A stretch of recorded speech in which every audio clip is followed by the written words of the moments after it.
Voice of മുജീബിലേക്ക് അവർക്കും സ്വാഗതം. IPLന്റെ 14 ഘട്ട മത്സരങ്ങൾ പിന്നിടുമ്പോൾ ഇനി പ്ലേ ഓഫിൻ്റെ ആവേശകരമായ ദിനങ്ങളാണ്. പ്ലേ ഓഫിൽ നടക്കാൻ പോകുന്ന മത്സരങ്ങൾ ഇപ്രകാരമാണ്: ക്വാളിഫയർ 1, എലിമിനേറ്റർ, അത് കഴിഞ്ഞ് ക്വാളിഫയർ 2. ഇങ്ങനെയാണ് പ്ലേ ഓഫിലെത്തിയിട്ടുള്ള 4 ടീമുകളുടെ മത്സരങ്ങൾ വരുന്നത്. ഈ 4 ടീമുകളിൽ ആരാണ് ശക്തരെന്ന് ചോദിച്ചാൽ എല്ലാവരും ഒന്നിനൊന്ന് മികവുറ്റ പ്രകടനങ്ങൾ കൊണ്ട് ആദ്യ 4 സ്ഥാനങ്ങൾ നേടിയെടുത്തവരാണ് എന്ന് പറയേണ്ടിയിരിക്കുന്നു. അത് നമുക്ക് അവരുടെ പോയിന്റിലും അവരുടെ റൺ റേറ്റിലുമുള്ള വ്യത്യാസങ്ങൾ നോക്കിയാൽ തന്നെ മനസ്സിലാക്കാൻ കഴിയും. നേരിയ വ്യത്യാസത്തിലാണ് 1, 2, 3, 4 സ്ഥാനങ്ങൾ പങ്കിടുന്നത്. അതിൽ ആദ്യ 3 സ്ഥാനക്കാർ 3 പേരും RCBയും സൺറൈസ് ഹൈദരാബാദും ഗുജറാത്തും 18 പോയിന്റോടെ തുല്യത പാലിക്കുകയാണ്. ചെറിയ റൺ റേറ്റ് വ്യത്യാസത്തിൽ മാത്രമാണ് RCB 1-മതും ഗുജറാത്ത് 2-മതും സൺറൈസ് ഹൈദരാബാദ് 3-മതും എത്തുന്നത്. 4-ാം സ്ഥാനത്തുള്ള രാജസ്ഥാൻ റോയൽസ് 16 പോയിന്റാണ്. അവരും റൺ റേറ്റിൻ്റെ കാര്യത്തിൽ വലിയ വ്യത്യാസങ്ങളൊന്നുമില്ല. പറഞ്ഞു വരുന്നത് ഓരോ മത്സരങ്ങളും ഇനി ഏറ്റവും വാശിയേറിയ മത്സരങ്ങൾ തന്നെയായിരിക്കും എന്നതിൽ യാതൊരു തർക്കവും ഉണ്ടാകില്ല. ക്വാളിഫയർ 1-ൽ നാളെ ഏറ്റുമുട്ടുന്നത് RCBയും ഗുജറാത്ത് ടൈറ്റൻസുമാണ്. 18 വർഷം കാത്തിരുന്ന് ആദ്യമായി കഴിഞ്ഞ തവണ ചാമ്പ്യന്മാരായ RCB ഇത്തവണയും കിരീടം കാത്തു സൂക്ഷിക്കാൻ ഉറപ്പിച്ചുകൊണ്ട് തന്നെയായിരിക്കും ക്വാളിഫയർ 1-ന് ഗുജറാത്ത് ടൈറ്റൻസിനെതിരെ ഇറങ്ങാൻ പോകുന്നത്. ആദ്യ 2 സ്ഥാനക്കാരായതുകൊണ്ട് തന്നെ നാളത്തെ വിജയികൾക്ക് നേരെ ഫൈനലിലേക്കും പരാജിതർക്ക് വീണ്ടും ഒരു അവസരം ലഭിക്കുകയും ചെയ്യും എന്നതാണ് 2 ടീമിനും ആശ്വാസം നൽകുന്ന ഒരു കാര്യം.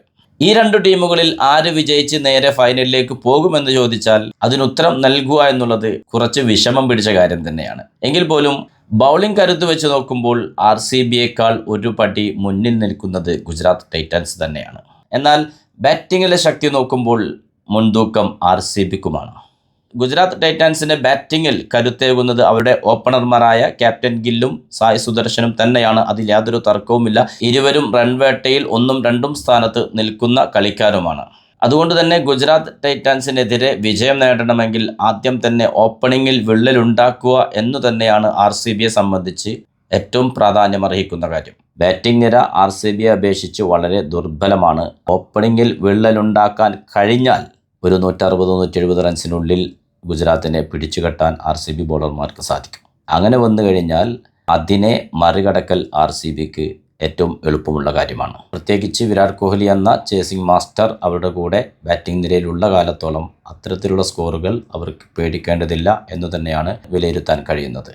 നേരെ മറിച്ച് ഇവരൊരു വലിയ പാർട്ണർഷിപ്പിലേക്ക് പോകുകയും പിന്നീട് വരുന്നവർ വലിയ സ്കോർ കണ്ടെത്തുകയും ചെയ്തു കഴിഞ്ഞാൽ RCB ബാറ്റിംഗ് നിരക്ക് അതൊരു പണിയായി തീരും. കാരണം ഈ IPLലെ തന്നെ ഏറ്റവും മികവുറ്റ ഒരു ബൗളിംഗ് ഡിപ്പാർട്ട്മെൻറ്റ് ഗുജറാത്തിൻ്റെതാണ്. വിക്കറ്റ് വേട്ടയിൽ 1-ാം സ്ഥാനത്ത് നിൽക്കുന്നത് RCBയുടെ ഭുവനേഷ് കുമാറാണ്. അതിൽ സംശയമൊന്നുമില്ല. 24 വിക്കറ്റ് നേടിയാണ് ഭുവനേഷ് കുമാർ 1-ാം സ്ഥാനം പങ്കിടുന്നത്.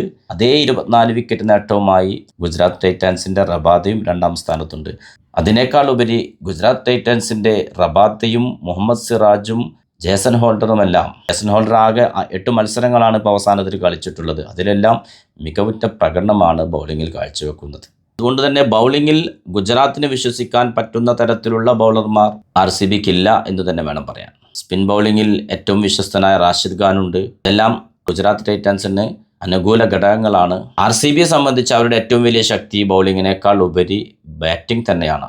ബൗളിങ്ങിന് ഗുജറാത്തിനുള്ള മുൻതൂക്കം പോലെ അല്ലെങ്കിൽ അതിനേക്കാൾ വലിയൊരു മുൻതൂക്കം ബാറ്റിങ്ങിൽ RCBക്ക് തന്നെയാണ്. പക്ഷേ അവിടെയും ചില പ്രശ്നങ്ങൾ RCBക്കുണ്ട്. റൊമാരിയോ ഷെപ്പേർഡ്, ജഗബ് ബത്തേൽ തുടങ്ങിയ വിദേശ താരങ്ങൾ അവർ ഉദ്ദേശിച്ച ഫോമിലേക്ക് എത്തിയിട്ടില്ല. അതുകൊണ്ട് തന്നെ കഴിഞ്ഞ പല മത്സരങ്ങളിലും ഈ 2 താരങ്ങളെയും മാറ്റി നിർത്തിക്കൊണ്ട് പലപ്പോഴും RCBക്ക് കളിക്കേണ്ടി വന്നിട്ടുണ്ട്. രണ്ടാമതും 11-ൽ അവസരം കിട്ടി തിളക്കമാർന്ന പ്രകടനവുമായി അവസാന 2 മത്സരങ്ങളിലും ബാറ്റിങ്ങിൽ ശക്തി പകർന്ന വെങ്കിടേഷ് അയ്യർ RCBക്ക് കരുത്താണ് എന്നതിൽ ഒട്ടും തർക്കമില്ല. അതുപോലെ തന്നെ ദേവ്ദത്ത് പടിക്കലിൻ്റെയും രജത് പടിതറിൻ്റെയും മിന്നൽ ഫോമുകളും ബാറ്റിങ്ങിൽ അപ്രതീക്ഷിത പ്രകടനം കാഴ്ചവെക്കുന്ന കൃണാൽ പാണ്ഡ്യയുടെ മികവും RCBക്ക് മുതൽക്കൂട്ടാണ്.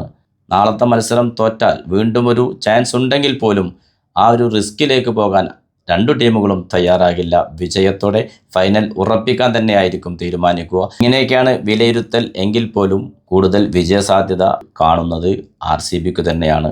പുതിയ ക്രിക്കറ്റ് വിശേഷങ്ങളുമായി നിങ്ങളിലേക്ക് വീണ്ടും എത്തും. നിങ്ങളുടെ സ്വന്തം വോയിസ് ഓഫ് മുജീബ്. ചാനൽ ആദ്യമായി കാണുന്നവർ സബ്സ്ക്രൈബ് ചെയ്യുക, ലൈക്ക് ചെയ്യുക, നിങ്ങളുടെ അഭിപ്രായങ്ങൾ കമൻറ്റായി രേഖപ്പെടുത്തുക.